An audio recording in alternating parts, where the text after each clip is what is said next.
What is going on, guys? Welcome back to the channel. In today's video, we're going to be talking about the FFAR1 again, but this time we're going to be going over some of its broken attachments, some things that I kind of missed whenever I made that first video.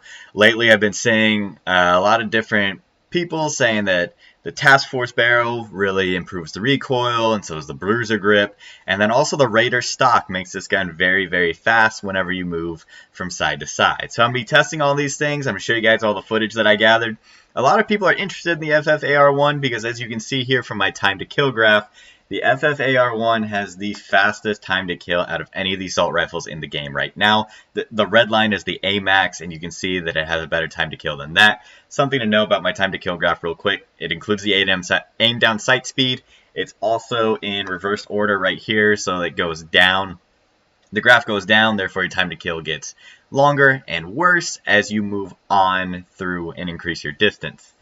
Another thing to notice, it's slanted because I include the bullet velocity. But anyway, the main point is that the FFAR1 has an extremely fast time to kill because of its high fire rate, but it also has a lot of recoil. So we're going to go over some of these broken attachments and see if they really do help the recoil and make this gun, a lot more feasible. A lot of people use this gun now. So anyway, if you guys enjoyed the video, don't forget to hit the like button. And if you want more content like this to show up on your feed, please go ahead and subscribe to my channel. I post a video like this almost every single day. But without further ado, let's get right into the footage. So the way that I'm going to do this is I'm going to test each attachment individually, and at the end I'm going to combine them all and then show you guys kind of what the end recoil pattern is going to look like after you combine all these attachments together. So first off, we're going to be testing the all the different foregrips, the underbarrel attachment that you can put on this gun.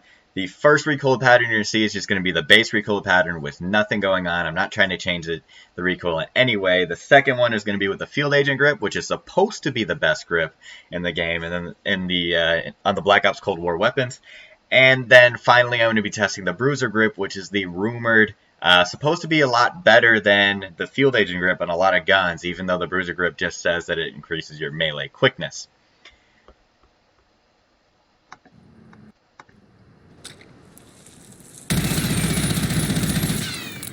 So you can see it does have a lot of recoil. It went all the way up to the top. Not many guns do this except for like the AK-47.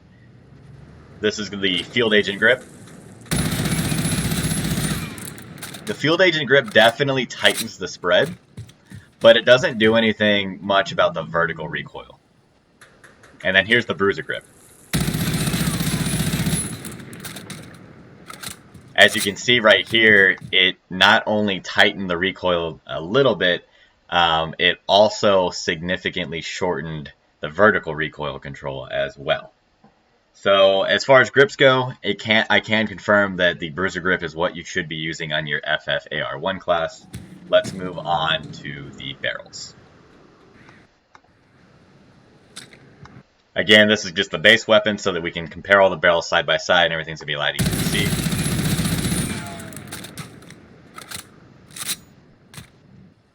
This first barrel is the reinforced heavy barrel.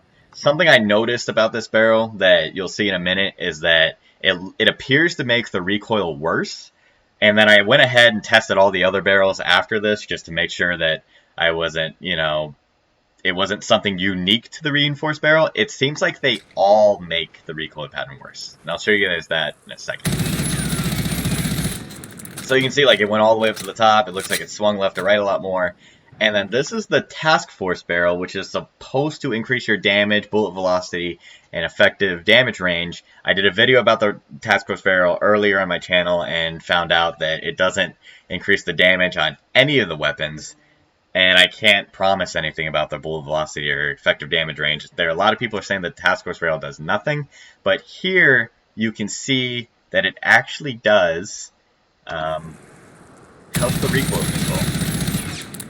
It doesn't appear to be that way, but whenever you scoot up and you see, it tightens the spread, much like the bruiser grip. So I don't know what's going on here. A lot of broken attachments. They really need to fix this game. But here, can confirm again, I would be using the Task Force barrel and the bruiser grip on my FFAR1. Enemy attack!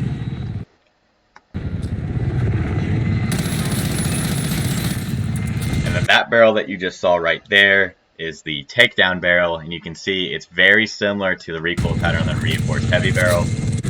And then this is kind of a quick snapshot of, it includes the Ranger barrel in here as well. And it looks like the reinforced heavy, takedown, Ranger, and cavalry barrels all kind of increase the recoil a little bit, while the task force barrel seems to decrease the recoil. I'm pretty sure those are supposed to be reversed, but hey, it is what it is. Okay, so here we're going to be looking at the Raider stock. So right here, I'm going to scrape from left to right, or from right and then left, with no stock attachment on my weapon. But then I'm going to put, and then I'm also going to shoot. And then you're going to see whenever I put on the Raider stock, I'm going to move a lot faster, and I'm going to shoot. I'm going to move a lot faster while shooting as well. So you can see this is normal. You know, it's a base weapon. You kind of walk fairly slow whenever you're aiming down sights. This is normal for all the assault rifles. Nothing, strange going on here. And I go ahead and shoot. And something that you're going to notice that whenever I shoot with the Raider stock, the bullets are going to be able to travel a lot farther because I'm moving a lot faster, shooting 25 rounds. So again, you can already notice moving a lot faster without shooting. Moving a lot faster while shooting. That looks like almost like maybe like a 50% increase to movement speed while shooting. And then right here, I'm going to do a little test, and you're going to see that I'm going to walk and then shoot. And it looks like that this attachment is so broken that you actually move faster while you're shooting than whenever you're just regular walking. See how you pick up speed right there? So with that being said, the Bruiser Grip's the way to go, Task Force Barrel is the way to go, and the Raider stock is also the way to go. I'm going to show you guys real quick how I'm going to build my FFAR 1 class from now on, and then I'm also going to do some testing with all the attachments combined. So, as far as the FFAR 1 is concerned, I would continue using the Agency Suppressor and all your Black Ops Cold War weapons, just because it seems to be working. You get sound suppressions, damage range, and bullet velocity. And it's similar to the monolithic suppressor, and it's the most overpowered attachment that we've ever gotten in a Call of Duty game. Then, as you saw, Task Force Barrel tightens your spread, actually improves your vertical recoil control and your horizontal recoil control whenever it said it wasn't going to do that. As far as effective damage range and stuff like that goes, I'm not very sure. But honestly, this gun has such a fast time to kill and decent effective damage range, I'm not really concerned about those statistics with this gun. Here, underbarrel, Bruiser Grip. Now, I also recommend using the Salvo 50-round fast mags. I can also confirm that it doesn't actually hurt your aim down sight speed, even though it doubles your ammo capacity per magazine. And then, as you saw, the Raider stock, I know it says sprint to fire time and aim walking movement speed, but also dramatically improves the shooting movement speed. Alright, so let's go ahead and test the gun, and I'll show you guys kind of like what the recoil is going to look like. So once again, this is just going to be me shooting the base gun 15 meters away like I had done, just so you can see like a direct comparison side by side what is going on whenever you add these attachments on.